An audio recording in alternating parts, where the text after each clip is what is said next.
Majka koja je izgubila krunu, ali ne i svoju djecu. Godine 1463. Katarina je gledala kako ju odvode dvoje djece i nije mogla učiniti ništa.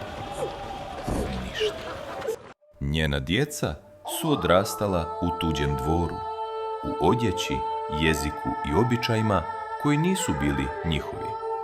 Sin je rastao kao Ishak beg, a kćerka kao Hatidža, a majka je molila samo jedno, da ne zaborave kosu. Katarina nije odustala.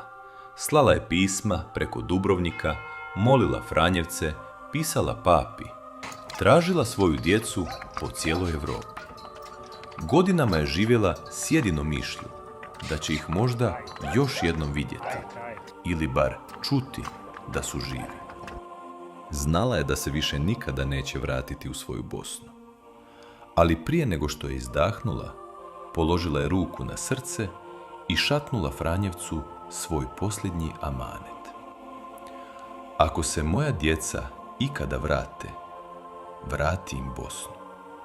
A ako se nikada ne vrate, čuvajte je vi, kao što sam je ja čuvala. A kad je umrla, ostala je tišina. Na stolu samo kruna, pergament i svijeća koja još gori.